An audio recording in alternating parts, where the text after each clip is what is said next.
My name is Carol, I'm 76 years old, and my own daughter-in-law threw me through a glass wall in the home I built with my late husband. Before I tell you how I used my husband's last gift to not only take back my home but to dismantle her entire life, piece by piece, let me know where you're watching from in the comments. Alright, let's get into it. It's a hard story to tell, but it needs to be told. The first thing I remember is the sound. Not the shattering of the glass, but the sudden deafening silence that came right after. A high-pitched ringing in my ears, the kind you get after a shock. Then the pain. A sharp sting on my temple and the slow warm trickle of blood matting in my white hair. I was on the floor of my own sunroom, surrounded by a glittering carpet of broken glass. The cool evening air from Lake Arrowhead was rushing in, chilling me to the bone. And there she was. Brittany, my son's wife. Her face was a blotchy red mask of fury, her blonde hair, usually in a perfect influencer-worthy bun, was coming undone. Her expensive yoga pants had a dark splash of what looked like red wine on them. "Get out!" she shrieked, her voice raw and ugly. "This is our house now, you useless old woman." Just a few hours earlier my world had been peaceful. The drive up from my small apartment in Pasadena was a ritual I cherished. The scent of pine trees, the way the sunlight filtered through the canopy overhead. It all reminded me of David. My David. He had built this house with his own two hands, every beam, every stone in that grand fireplace. It wasn't a mansion. It was our sanctuary. My son Mark had called me 2 days before.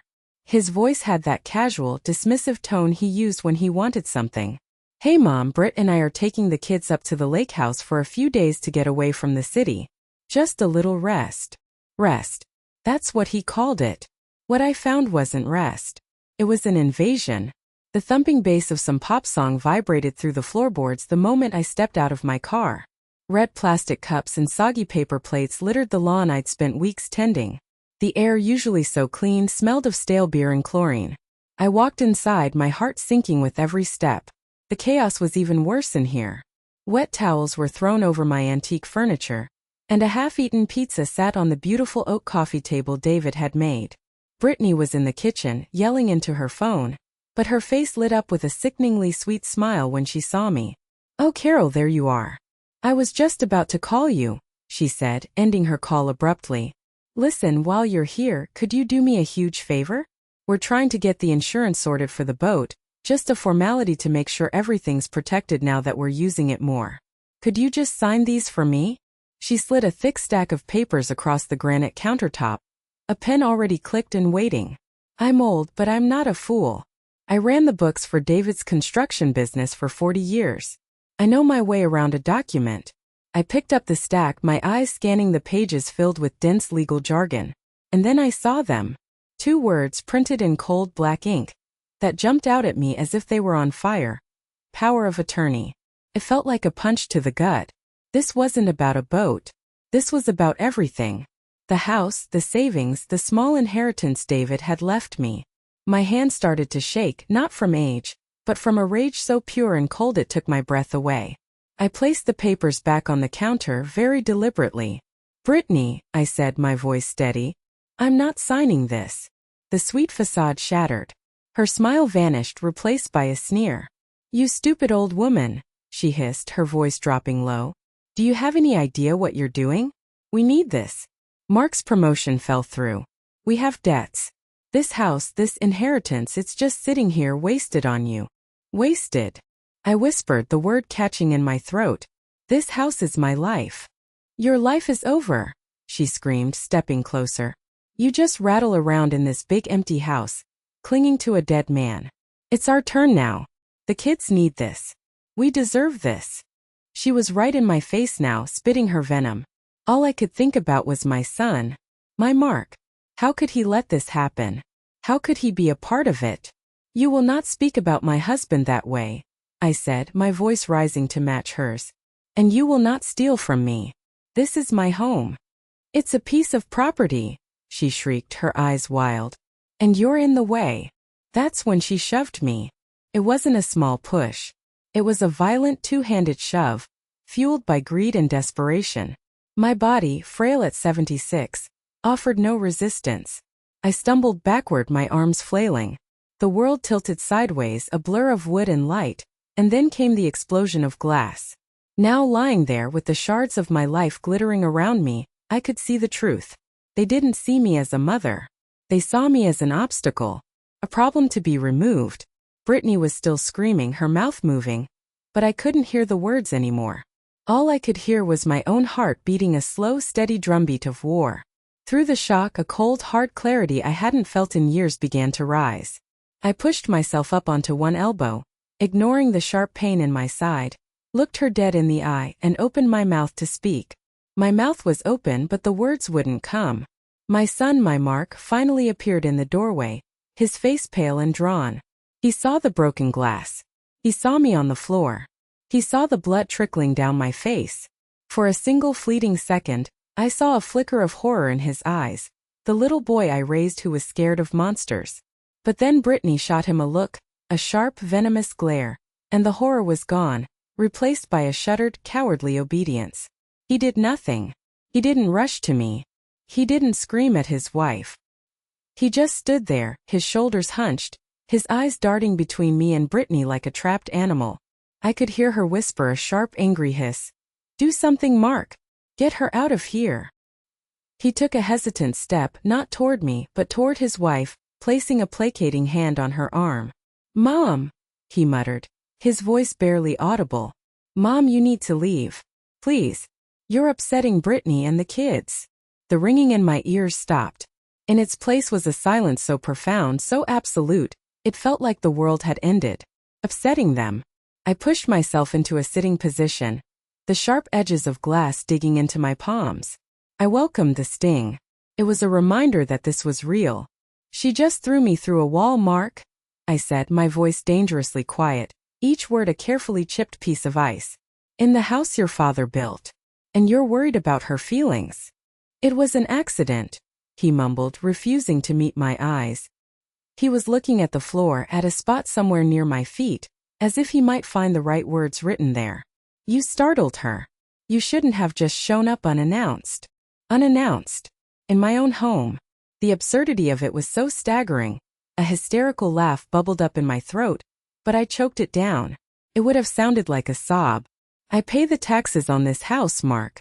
I paid off the mortgage 20 years ago. Your wife is hosting a drunken frat party in a home that does not belong to her, trying to trick me into signing away my entire life. And you're telling me I startled her." I looked past him, my eyes landing on the grand stone fireplace, the heart of our home. It was bare. The large hand-carved wooden eagle medallion that David had spent a winter perfecting, the last piece he ever finished in his workshop, was gone. "Where is it?" I asked, my voice flat. "Where is what?" he asked, the picture of confusion. "The eagle. The medallion your father carved. The one that always sat on the mantel." Mark's face went white. A flicker of something, guilt, fear, crossed his face before he could hide it. I don't know what you're talking about. Maybe you moved it and forgot. You've been forgetful lately, Mom." The casual cruelty of that last line was what did it. It wasn't just a lie. It was part of their narrative. Forgetful. Confused.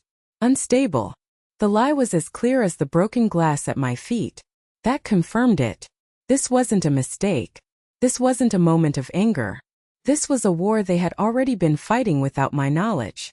I got to my feet, my body aching, my dignity in tatters. But my spine was straight. I looked at my son, the boy I taught to ride a bike, the man whose college tuition I paid for out of my own small salary from the library. I didn't see him anymore. I saw a weak, frightened man who had made his choice. And it wasn't me. I walked out of that room, my head held high. I didn't look at the jeering faces of Brittany's friends, who were now gathered in the hall, phones held up as if to record the drama.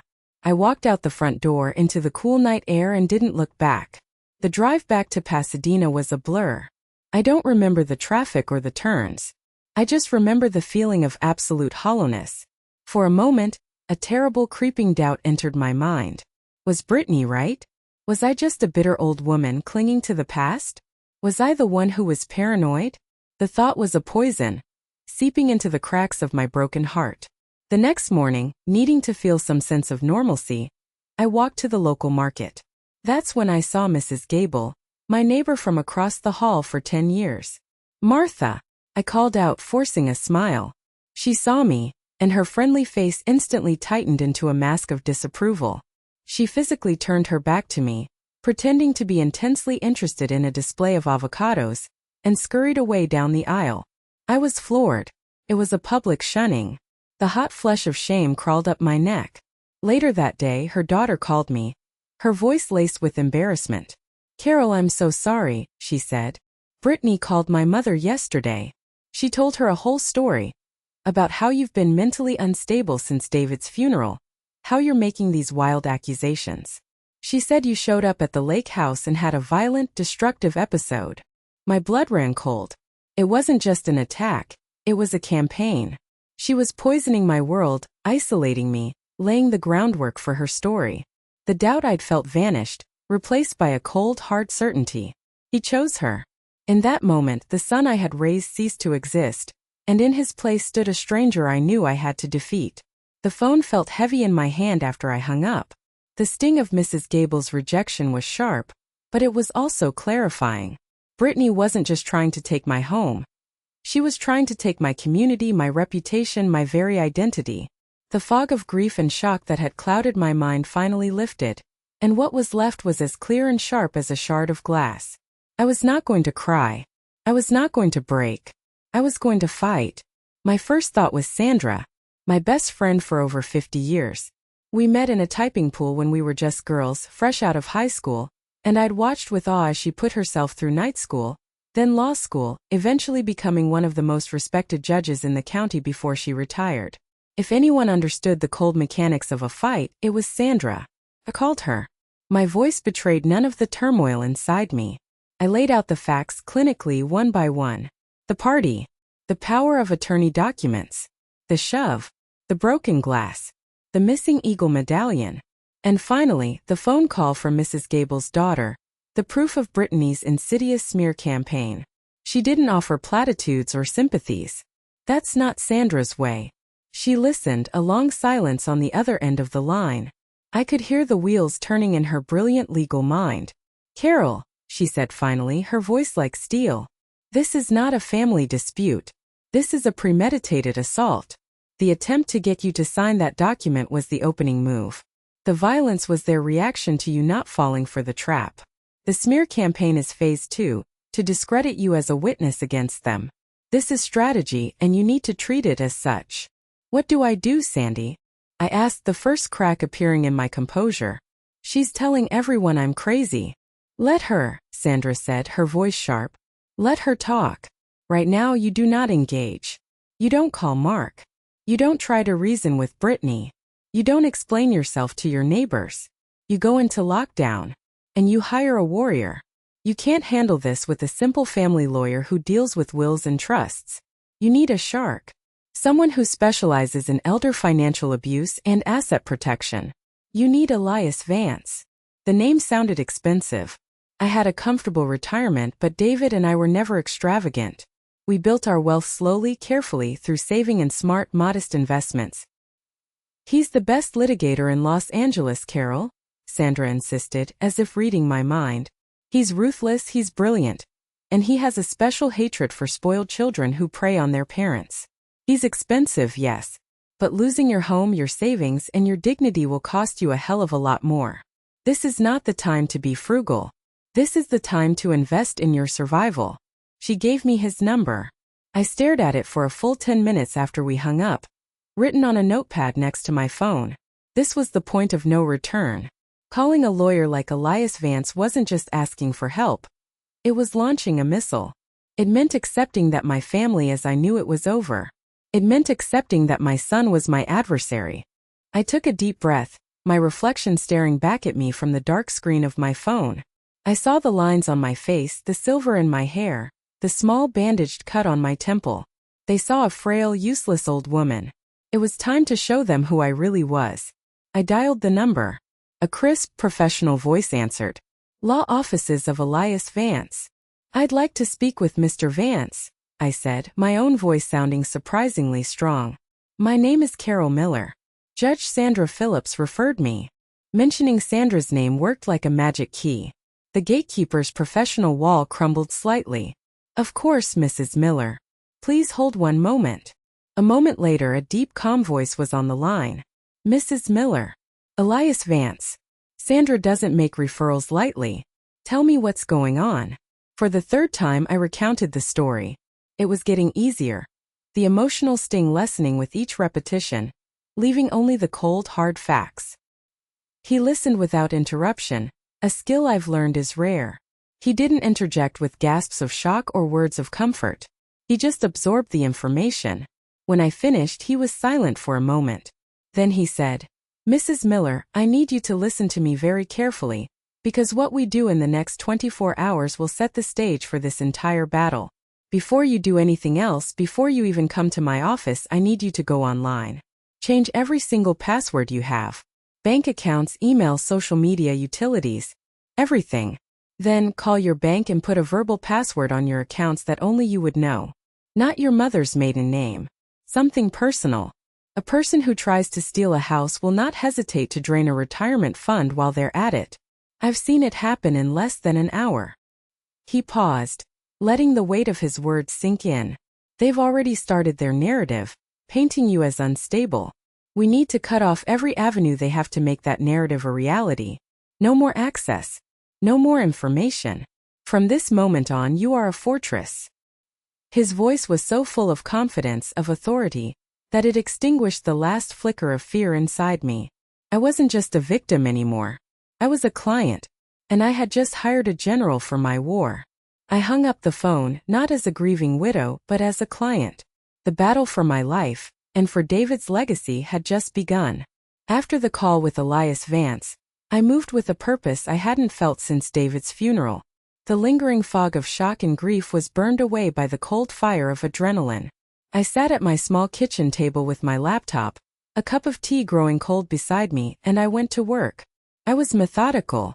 For 2 solid hours I was a digital ghost, erasing my old self and creating a new, fortified one. I changed passwords to long, nonsensical strings of letters and numbers. I added 2-factor authentication to every account. I created security questions so obscure, not even my own son could guess the answers. It felt good, like I was locking the doors and windows of my life, one by one. Then I started digging just as Elias had told me to. I opened my online credit card statements, my eyes scanning months of charges. And there it was. It was so easy to miss, buried between charges for groceries and the pharmacy. A recurring monthly charge for exactly $2,000. It had been going on for 3 months. The description was vague. LifePath Consulting, Reno, Nevada. Reno? I'd never had a consultation for anything in Nevada in my life.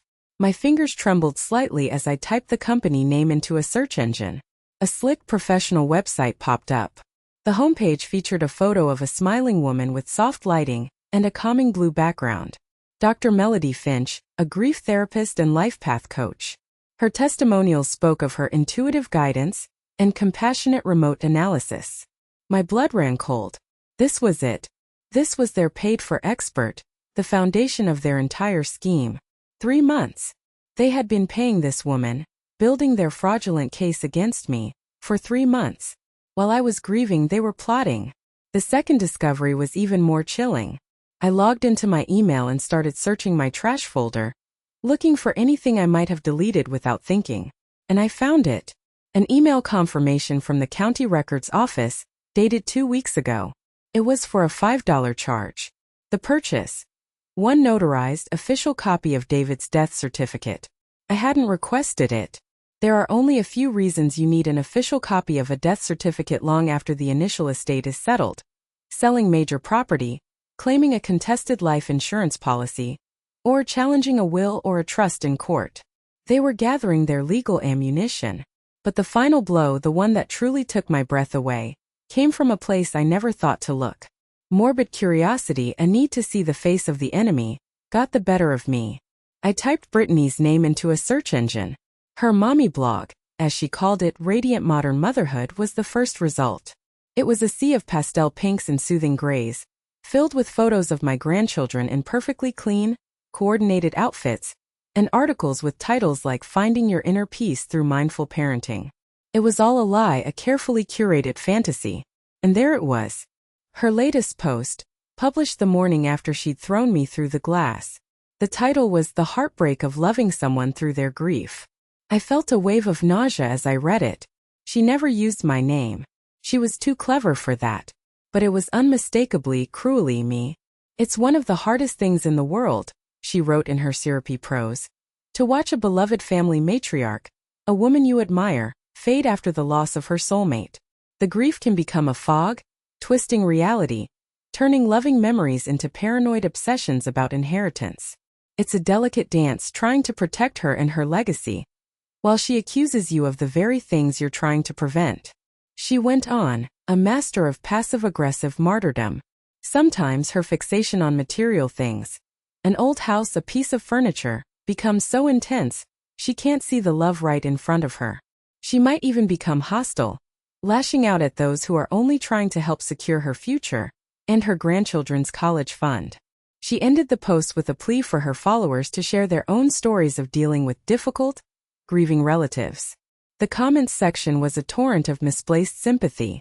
"You're a saint for dealing with that, Brittany," one wrote. "So brave of you to share. My own mother became a dragon after my dad's funeral. We had to take control of her inheritance for her own good." I scrolled further down her blog, to an older post from a month ago. It was a cheerful entry about redecorating her kids' rooms. But at the bottom, tucked away, was a small, seemingly innocent link. "Check out my new favorite artist for custom family portraits," it read. Clicked it. It didn't go to an artist's website. It went to a GoFundMe page. The page was set up by Brittany. The title was, "Help Us Save Our Family Legacy Home." The story was a masterpiece of fiction. It claimed that after the death of her beloved father-in-law, the family was at risk of losing their ancestral Lakeside cottage due to unexpected estate taxes and legal fees. It said a confused and grieving elderly relative was making things difficult. The photo on the page was of Mark and Brittany with David, taken the summer before he died. He had his arm around Brittany. They had weaponized his memory. They had raised over $7,000. They didn't just want my house. They wanted to erase my sanity in the eyes of the world, and they were already profiting from the lie. The next morning, I walked into the law offices of Elias Vance holding a manila folder thick with my printed-out evidence.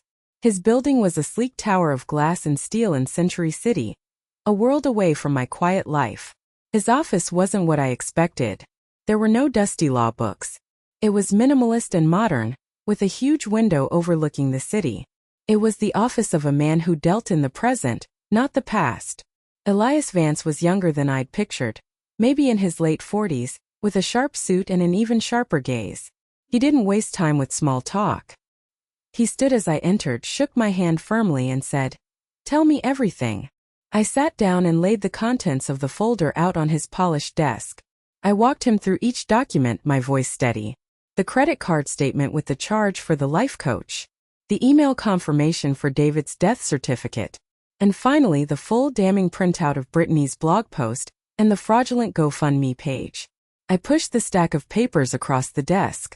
He read in silence, his expression unreadable. His focus was intense.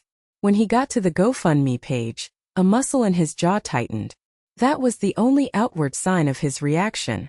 He read every word, every comment. He finally looked up, his eyes meeting mine. "This isn't just greed, Mrs. Miller. This is a complete fabrication of reality for financial gain. It's fraud. The blog post is a calculated campaign of libel and character assassination. The GoFundMe is textbook wire fraud. And the attempt to get your signature on a power of attorney under false pretenses, followed by a physical assault when you refused, that's a felony." Hearing him list the crimes so clinically gave me a strange sense of calm. This wasn't a messy family drama anymore. It had a name. It had laws attached to it. It had consequences. "Today," he said, leaning forward, his voice low and intense, "we move from defense to offense. First, I'm filing an emergency temporary restraining order, or TRO. A process server will be at that house by 3 o'clock. It will legally remove them from the property and forbid them from contacting you, or from selling or removing any items from the home. We are changing the locks on your life, effective immediately." He then swiveled his chair slightly and pressed a button on his phone. Jenna, could you come in, please? A moment later, a young woman entered. She looked like she was barely out of college, with bright pink streaks in her hair and a laptop covered in stickers. This was his investigator? She looked more like she should be at a rock concert. Jenna, this is our new client, Carol Miller, Elias said without a hint of condescension. Jenna is our digital forensics expert. She finds things people think they've hidden on the internet. I told Jenna about the blog, about the private forums I suspected Brittany might be a part of. She just nodded, her fingers already flying across her keyboard as I spoke. A mommy blogger, she said with a small, knowing smile. Their digital footprint is a mile wide. They live for the engagement. Give me an hour. She disappeared back into her office. Elias and I spent that hour going over the legal strategy. He was going to file not just for the restraining order but for damages. The cost of the broken glass wall, the emotional distress, punitive damages for the assault. He was building a wall of legal fire around me. The key, he explained, his voice like a surgeon explaining a procedure, is to dismantle their narrative before it can take root in court. They want to paint you as confused and incompetent. We will paint them as what they are. Desperate, fraudulent, and dangerous. We will use her own words, her own digital trail against her. Just as he was finishing, Jenna knocked and re-entered the room, a tablet in her hand. Her expression was grimly triumphant. Well, that was easy, she said. Their financial situation is a train wreck.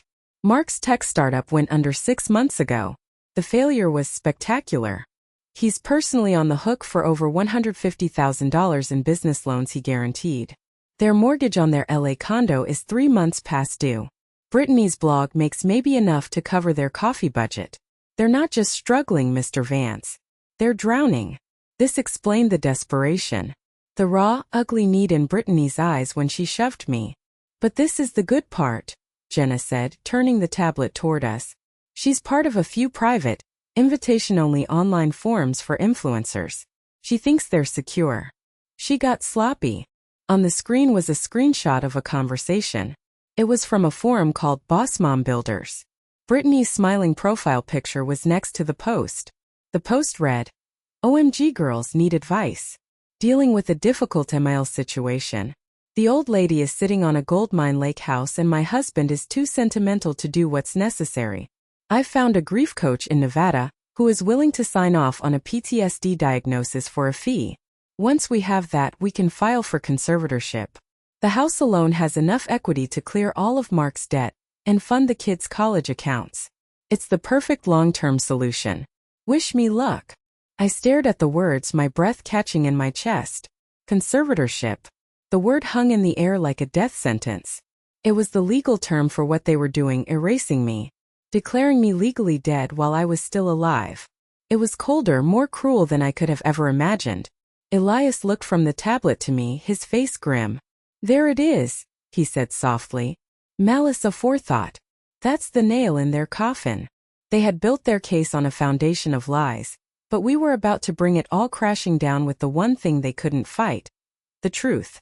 The restraining order was served at 3:15 p.m. that afternoon. I wasn't there, of course. Elias had a professional process server, a big, no-nonsense guy named Frank, deliver the papers, with a local sheriff's deputy present as a witness. Frank told Elias later that Brittany had thrown a screaming tantrum, calling him every name in the book and even trying to slam the door on him. But under the watchful, unimpressed eye of the law, she and Mark had 4 hours to pack their personal belongings and vacate the premises. Their party guests scattered like cockroaches in the light. The house was legally mine again, but it felt hollow, tainted. A crime scene. A few days later, Elias called me back to his office.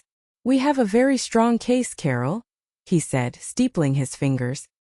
His confidence was a comfort, but I could see a flicker of calculation in his eyes. He was thinking ahead, playing chess. Jenna's evidence of intent is powerful. The GoFundMe is damning. But a judge will still see a son and his wife on one side, and his elderly mother on the other. Brittany's lawyer will argue that her forum post was just frustrated venting, not a criminal conspiracy.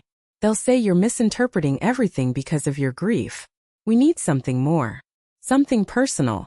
Something that speaks directly to your competence, from a source they can't possibly discredit. Like who? I asked.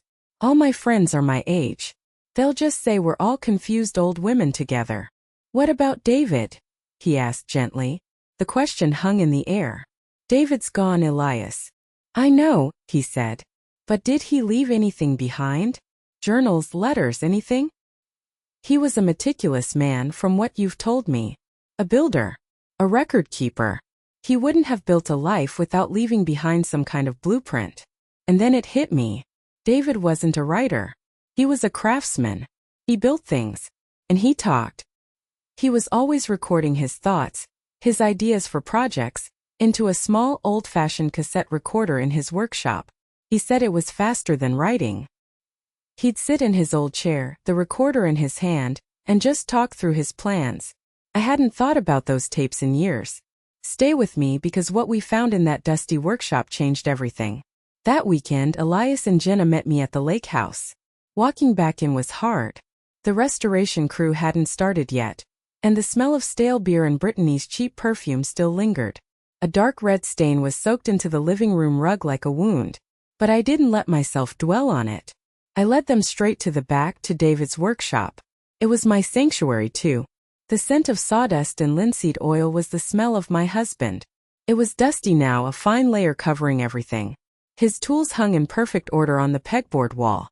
His workbenches were tidy. They hadn't spent much time in here. This place was about creation, not consumption. He had a little office corner over here, I said, pointing to a scarred wooden desk. We started searching. We looked through drawers filled with blueprints and receipts for lumber. We checked old toolboxes. We found dozens of tapes, but they were all labeled with things like kitchen remodel ideas or deck footings. Nothing personal. I was starting to lose hope. Maybe I'd imagined it. Then Jenna, who had been quietly observing the room, spoke up. Mrs. Miller, what's this? She asked, pointing to a large, heavy oak armchair sitting in the corner. It was David's thinking chair.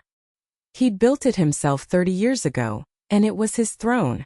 That was his favorite chair, I said. He sat there every evening. There's something odd about the armrest, she said. She ran her fingers along the underside of the wide, flat right arm. It feels hollow. Elias and I came over. She was right. When you knocked on it, it didn't make the solid thud of the rest of the chair. It was a different, lighter sound. Jenna took a small pocket knife from her keychain and carefully worked the blade into a nearly invisible seam in the wood. It was a perfect joint, a testament to David's skill. With a soft click, a small section of the armrest popped open on a tiny, masterfully hidden hinge. It was a secret compartment. David, my sentimental, clever husband, had built a secret compartment in his own chair. My hands trembled as I reached inside. My fingers closed around not a stack of tapes, but a simple, worn wooden box. It was an old cigar box he'd kept since he was a boy, where he stored his treasures. I lifted the lid. Inside, nestled on a bed of yellowed cotton, were two things. First, there was a stack of small, pocket-sized notebooks, bound in worn leather. I opened one. It was David's handwriting. Meticulous logs of every major expense for the house, every repair, every payment, with notes in the margins about our conversations. Discussed new roof with Carol. She agrees with the contractor's estimate. Carol handled the insurance claim for the water heater. Got a better deal than I could have. It was a 40-year record of me being a competent, financially savvy partner. And beneath the notebooks was a single microcassette tape. It was labeled in David's familiar, blocky scrawl. It just said one word. Carol. We didn't know what was on that old tape, but I had a feeling my husband had left me one final gift, one last weapon to fight with. The day of the hearing arrived on a sweltering August morning. The courtroom was small and stuffy, the air thick with tension. I sat beside Elias, my hands clenched in my lap, my knuckles white. Across the aisle sat Mark and Brittany with their lawyer, a slick, overconfident man named Mr. Peterson. Brittany was dressed in a conservative navy blue dress, her hair pulled back in a neat, modest bun. She looked like the picture of innocence, dabbing at her dry eyes with a tissue she kept clutched in her hand. Mark just stared straight ahead, his face a gray, empty mask. He wouldn't look at me. Mr. Peterson began his opening statement. He was smooth. He painted a picture of me as a tragic, fragile figure, a woman to be pitied, not believed. He spoke of my increasing paranoia, since David's funeral, my erratic behavior, my fixation on the past. He was good. He was very, very good. He wove a tapestry of concern and sorrow, making their actions seem not like theft, but like a desperate attempt to help a loved one who had lost her way. Then he called his star witness, Dr. Melody Finch, the life path consultant from Reno. She took the stand with an air of professional sympathy. She wore a tweed jacket and sensible shoes. She looked like someone you could trust. Dr. Finch, Mr. Peterson began, his voice dripping with respect. Could you please describe your professional relationship with the Thorne family? Of course, she said, her voice soft and measured. Mrs. Brittany Miller reached out to me several months ago. She was deeply concerned about her mother-in-law's mental state following the tragic passing of her husband. She described a pattern of behavior, memory loss, paranoia about finances, emotional outbursts, that was highly alarming. I was engaged to provide a remote consultation and assessment based on extensive family testimony and a review of Mrs. Miller's public social media activity. And what was your professional conclusion, doctor? It is my firm opinion, Dr. Finch said, looking directly at the judge, that Mrs. Carol Miller is suffering from a severe and debilitating case of post-traumatic stress disorder, complicated by an unresolved grief complex. This manifests as extreme paranoia, particularly regarding financial matters, and an inability to distinguish between genuine concern and perceived threats. Her fixation on the family's lake house is a classic example of this. In my view, she is not currently in a position to responsibly manage her own financial affairs or a significant inheritance. Elias sat perfectly still beside me, making no objection. He just watched, letting them build their house of cards higher and higher. Then Brittany took the stand. The performance was breathtaking. It was a masterclass in manipulation. Tears streamed down her face as she described her deep love and admiration for me. She talked about how she and Mark were only trying to protect Mom's legacy. We were so worried, she sobbed, her voice breaking dramatically. She was forgetting things, losing track of bills. We suggested helping with the finances, just to take the burden off her, and she became so angry. When she came to the house that day, she was out of control. We were having a quiet family barbecue. A quiet barbecue. The thumping music and red Solo cups flashed in my mind. I tried to calm her down, to give her a hug, Brittany continued, looking at the judge with wide, pleading eyes. And she just attacked me. She started screaming that I was a parasite, and she shoved me. I stumbled back. And she lost her balance and fell into the glass wall. It was a terrible, terrible accident. All we ever wanted was to protect her. We love her so much. The lie was so audacious, so complete, it sucked the air out of the room. She had turned the entire story on its head. She was the victim. I was the violent, unstable attacker. I saw the judge, a stern-faced woman in her 60s named Judge Mendez, look over at me with an expression of doubt and pity. The air in the courtroom grew heavy. For a terrifying moment, I thought her performance might actually work. Her story, combined with the doctor's testimony, was powerful. It was the word of a vibrant, concerned young mother against a grieving, emotional old woman. I felt a wave of despair wash over me. What if the truth wasn't enough? What if they actually won? Mr. Peterson sat down, a smug, satisfied look on his face. He had presented a compelling narrative. He had presented an expert witness. He had presented a tearful victim. Now it was our turn. Elias rose slowly, the silence in the room amplifying the soft rustle of his suit jacket. He looked at the judge, then at me, and gave me a nearly imperceptible nod. The show was over. The fight was about to begin. Their lies were brilliant, polished, and persuasive. But they had forgotten one crucial detail about my husband, David. He kept records of everything. Elias approached the witness stand, his demeanor calm and almost scholarly. He wasn't going to attack Brittany with fury. He was going to dismantle her with facts. He started with the foundation of their case. Their paid-for expert. Dr. Finch, he began, his voice polite, almost gentle. You testified that you conducted a remote consultation. To be clear, you have never met, spoken to, or physically examined Mrs. Carol Miller, have you? My assessment methods are well established for remote analysis based on family reporting, she said confidently. sitting up a little straighter. That's not what I asked, Elias pressed, his voice hardening just a fraction. Yes or no? Have you ever been in the same room with the woman you just diagnosed with a severe mental disorder? No, she admitted, her confidence wavering for the first time. And you charged the Miller family a fee of $2,000 a month for this remote service, correct? $6,000 in total so far. That is my standard retainer for complex grief and family dynamic cases. A grief case so complex that it required a diagnosis without ever meeting the patient, Elias mused, letting the statement hang in the air. He then turned and walked back to our table, picking up a single sheet of paper from a folder. Your Honor, I'd like to submit into evidence a certified document from the Nevada State Board of Professional Counselors.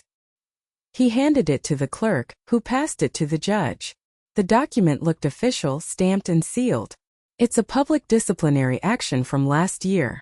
It seems Dr. Finch's license to practice as a licensed therapist in the state of Nevada was suspended 18 months ago for, and I quote, unethical billing practices and providing diagnoses without sufficient clinical evidence.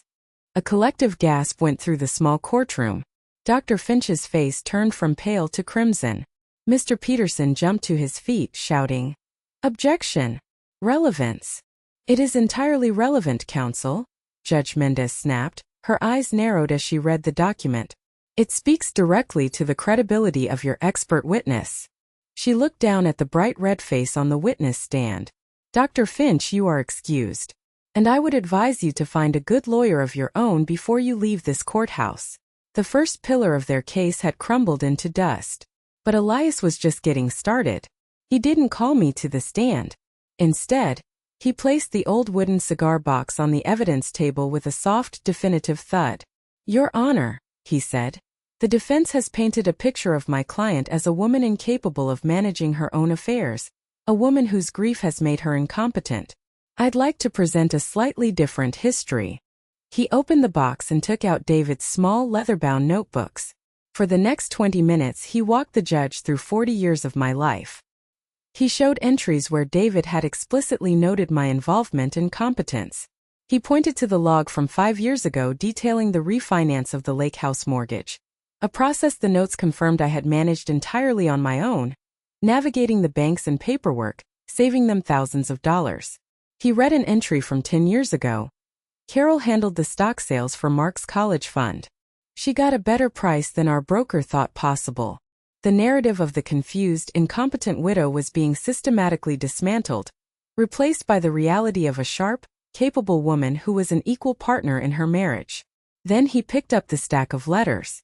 These are personal letters from Mr. David Miller to his wife, Carol, written over the course of their marriage. He didn't read them all. He chose 3. One from when Mark went off to college where David wrote, Thank God I have you, Carol. Your strength is what holds this family together. One from their 30th anniversary, where he called me the shrewdest and kindest woman I have ever known. And the last one, written just a year before his death after a health scare. If anything ever happens to me, he wrote, I know you will be fine.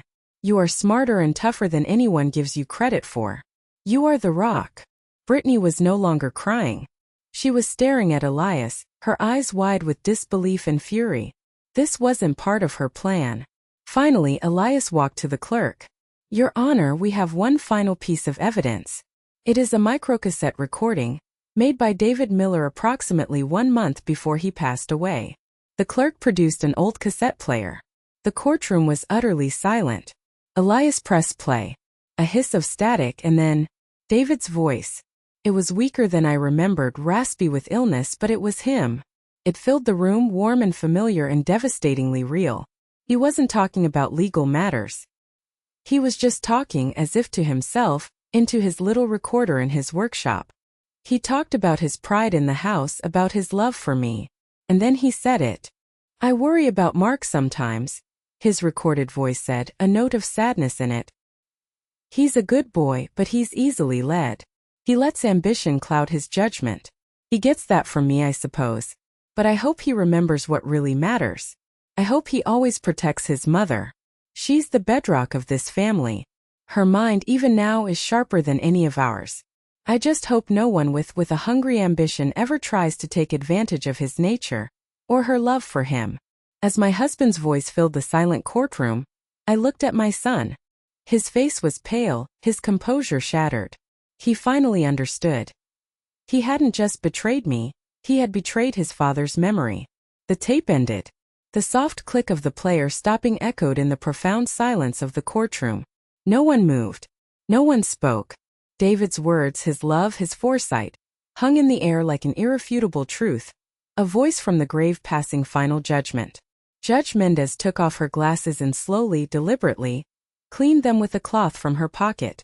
She looked at Mark, her expression not angry, but filled with a sort of weary disappointment, the look of a parent who has seen their child fail a fundamental test of character. Then she looked at Brittany, and her expression hardened into granite. "Mr. Peterson," she said, her voice low and controlled, each word landing with immense weight. "Do you have anything at all to say in response to what we have just heard? Any more theories about Mrs. Miller's grief complex?" Brittany's lawyer, for the first time that day, was speechless. He opened his mouth, then closed it again.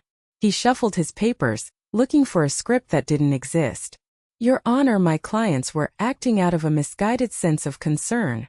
The judge held up a hand, a sharp, dismissive gesture that cut him off mid-sentence.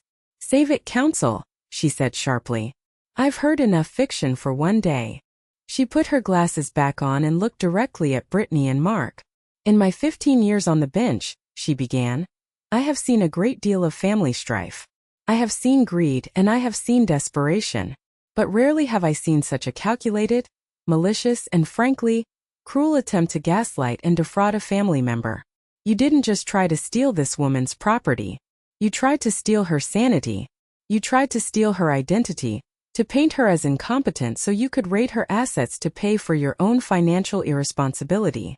She paused, letting the words sink in. Mark visibly flinched.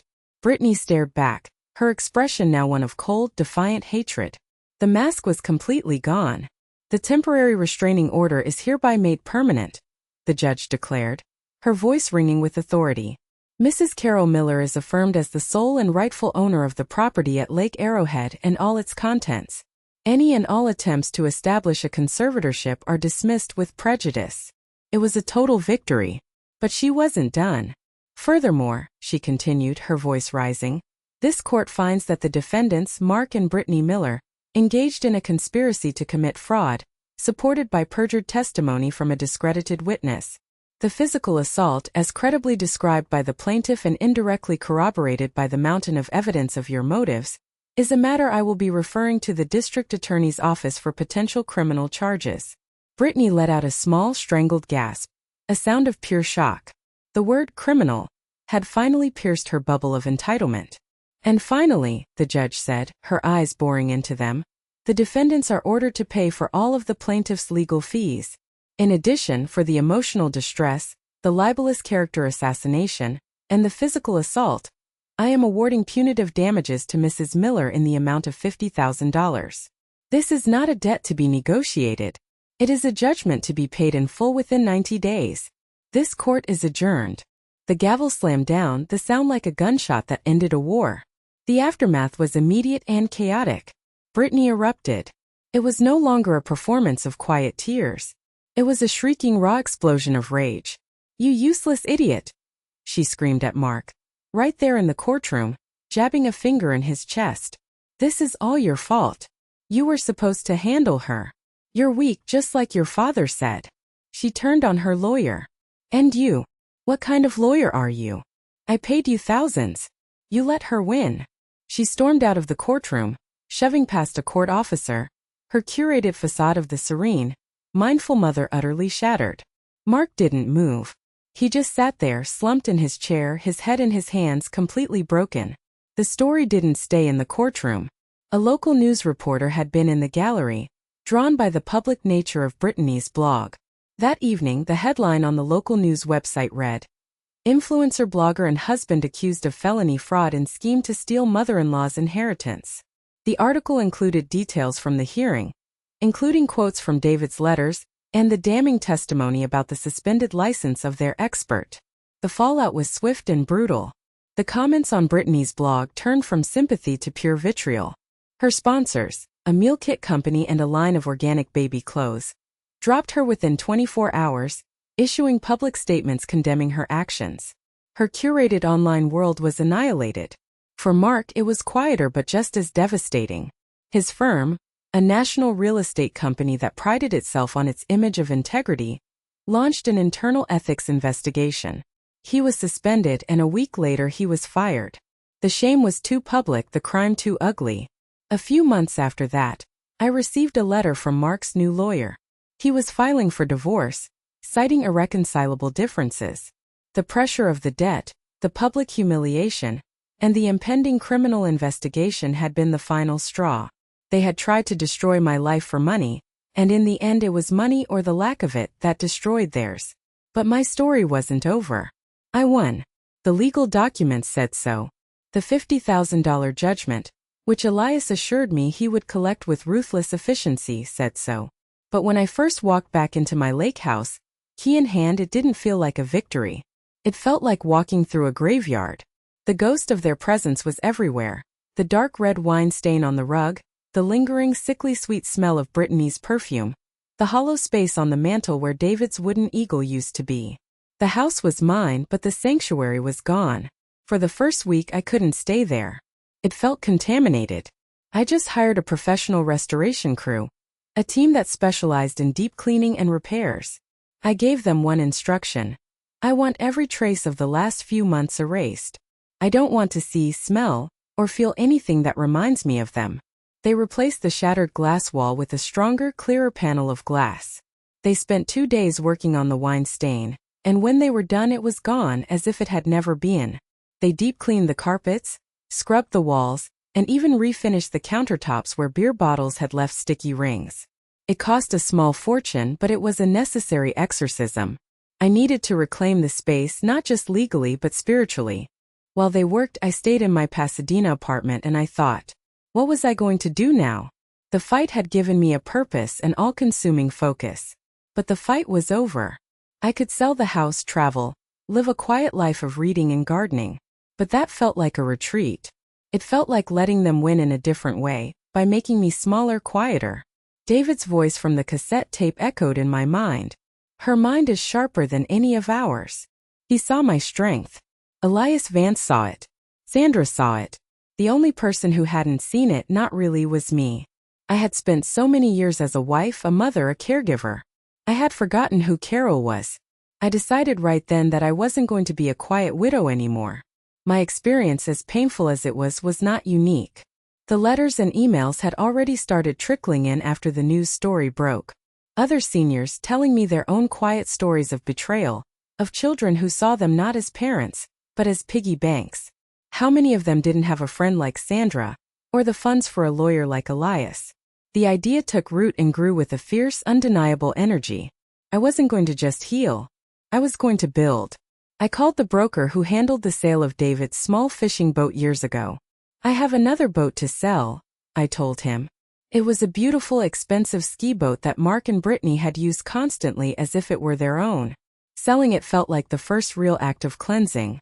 I also went through the house and identified several antique pieces of furniture they had particularly coveted, and had even tried to claim in the divorce proceedings. I sold those too. It wasn't about the money. It was about turning their greed into fuel for something good. With that seed money, nearly $40,000, I went back to Elias Vance's office. I want to start a foundation, I told him, the words feeling more right than anything I had said in years. He raised an eyebrow, a flicker of surprise in his professional gaze. A foundation? I want to call it the David Miller Dignity Fund, I said, my voice clear and strong. I want to provide pro bono legal consultations for seniors facing financial abuse from their families. I want to create a hotline, a resource, a place where people can get a referral to an honest lawyer in their state. I want to help people find their own Elias Vance. A slow smile spread across his face. Carol, he said, that is the best damn idea I've heard all year. And my firm will provide the first 5 consultations for free, every month. We did more than that. We started a website. It wasn't fancy, just a simple page with our mission statement and a contact form.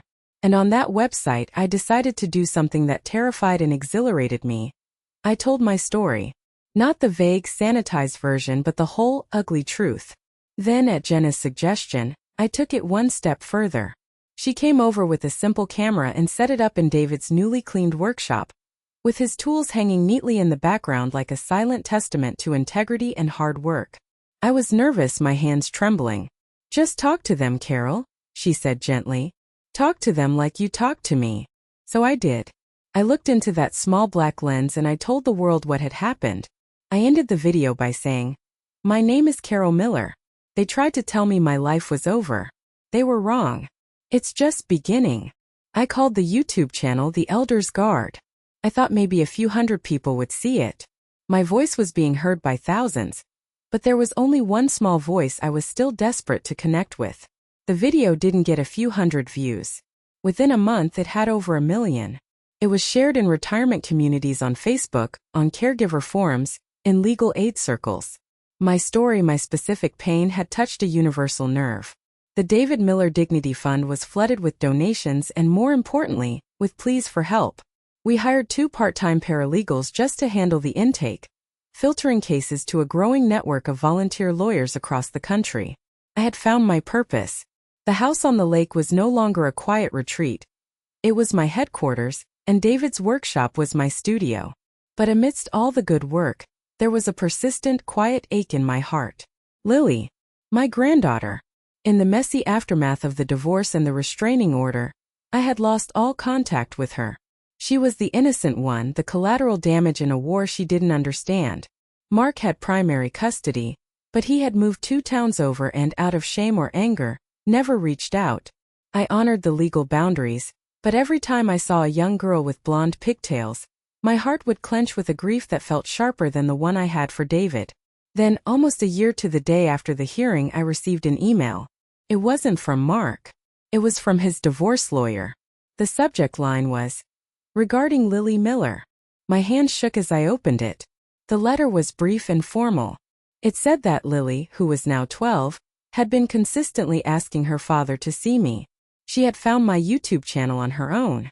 According to the lawyer, she had told her school counselor that she missed her grandmother.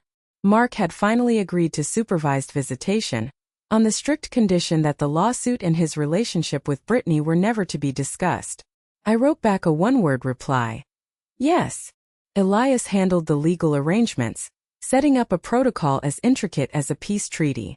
The first visit was at a neutral location, a small local park halfway between our homes. A court-appointed social worker, a kind but firm woman named Mrs. Davis, was there to supervise. When I saw Lily walking toward me across the grass, so much taller than I remembered, I felt a wave of emotion so strong it almost buckled my knees. She ran the last few feet and threw her arms around my waist. "Grandma," she whispered into my coat, "I missed you." In that moment, none of the rest of it mattered. After a few of those supervised park visits, the protocol was relaxed. Lily could come to the lake house, as long as Mrs. Davis was present for the drop-off and pickup.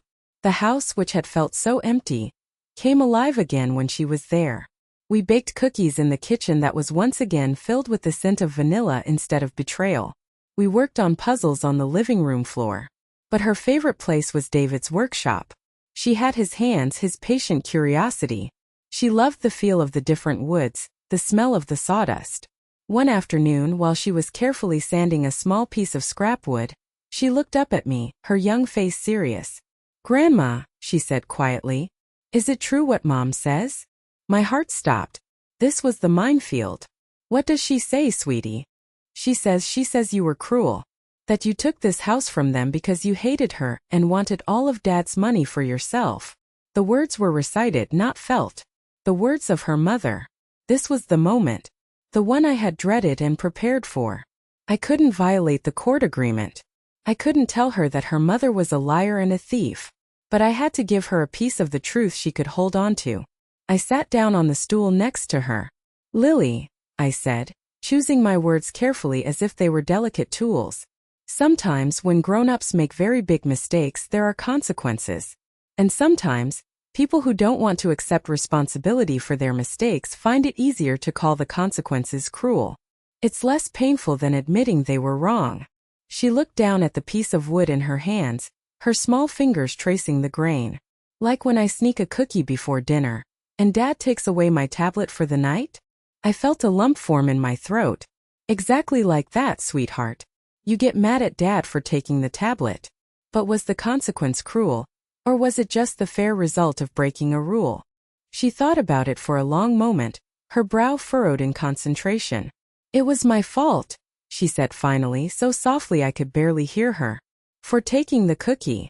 I reached out and gently brushed a stray piece of sawdust from her hair. Your father and your mother made choices that had very big consequences. I made a choice too. I chose to protect myself and to protect this house that your grandpa built for all of us. That's not cruel, Lily. That's just standing up for what's right. She nodded, and in her clear, honest eyes I saw understanding. She got it. In her simple wisdom, she had grasped the truth. And through her, a piece of my broken family was slowly starting to mend. 2 more years passed. The Elders Guard YouTube channel grew beyond anything I could have imagined, and so did the Dignity Fund. We had helped dozens of families navigate the treacherous waters of conservatorship battles and inheritance disputes. The house on the lake was no longer a battlefield or a headquarters. It was simply home again, filled with the scent of sawdust and baking cookies on the weekends Lily visited. She was 14 now, a thoughtful, quiet teenager with my eyes and David's patient, capable hands. One crisp Saturday in October, Lily and I were in the workshop. The afternoon sun streamed through the new unscarred glass wall. I was showing her how to use the wood lathe, my hands guiding hers as she shaped a small bowl from a block of cherry wood. The sound of the tool, the focus in her eyes, it was a moment of pure, simple peace. And then a sound I hadn't heard in years. A car engine sputtering to a stop just outside the main gate. It wasn't the sound of Mrs. Davis's reliable sedan. It was older, rougher. A hesitant knock on the iron bars. I froze. My heart started a frantic, familiar rhythm I hadn't felt since the trial. I told Lily to stay put and wipe down the tools. I walked to the front of the house, my steps cautious, my body tense. Through the decorative ironwork of the gate, I saw him. Mark. He was alone. He looked weathered. Years older than his age. The expensive haircut was gone, replaced by thinning hair he'd combed over himself. He wore a faded polo shirt, the logo of some landscaping company on the pocket, and worn-out jeans. He was thinner. The arrogant confidence was gone, replaced by a deep, settled weariness. But it was his eyes that struck me. The fear and weakness were gone. In their place was a quiet, profound shame. Mom, he said, his voice raspy. He didn't try the gate. He just stood on the other side, his hands in his pockets. The injunction is still in place, Mark, I said, my voice neutral. I wasn't angry anymore. I wasn't anything. I was just observing. I know, he said, nodding. He didn't move closer. I'm not here to ask for anything. Not for money, not to come in. I wanted you to know. The last payment for the $50,000 cleared last week. It's done. It took me 3 years of driving for Uber at night and working on a landscaping crew during the day. But it's paid.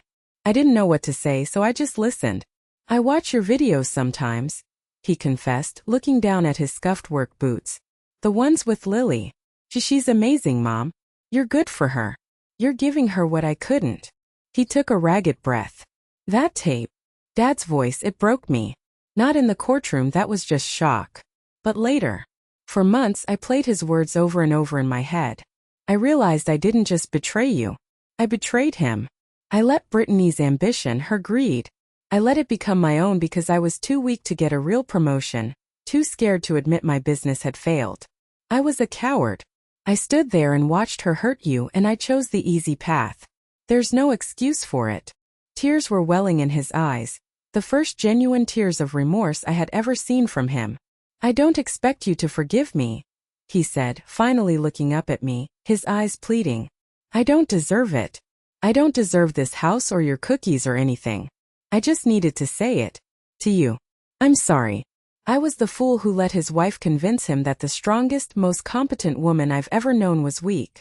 From behind me, Lily appeared in the doorway of the house. She had heard his voice. She saw her father crying at the gate. The mother in me, the one who had kissed his scraped knees and celebrated his every small victory, wanted to run to him, to hold him, to tell him it was okay. But the survivor, the woman who had fought her way back from the brink, knew better. Forgiveness isn't a gift you give to someone who hasn't earned it. But he wasn't the same man. He had faced his consequences. He had paid his debt, not just the money but the harder price of self-awareness. It takes strength to say that, Mark, I said softly. It's a strength your father always wished you had. Slowly I walked to the gate. I didn't swing it wide open. I just unlatched it and opened it a few inches. A beginning. Lily is here, I said. She needs a father. A real one. He stepped through and the reunion was quiet and awkward, but it was real. He didn't rush to Lily. He waited for her to come to him. She did. She walked slowly at first, then ran the last few feet. She wrapped her arms around his waist and he held her, his whole body shaking with silent sobs. My journey was complete. The ultimate victory wasn't the house or the money, or even the foundation. It was this. It was the quiet, difficult, and beautiful possibility of rebuilding. Not what was, but something new. Something honest. Thank you so much for listening to my story. It wasn't easy to share, but I believe in the power of speaking our truth. My question for you is this. What is one piece of advice you would give to someone who feels like their voice is being silenced by their own family? Please, share your wisdom in the comments below. Your story matters, and your experience could be the light that helps someone else find their way out of the dark. And if you believe in what we're doing here, please like this video and subscribe to the Elders Guard. Together we are so much stronger.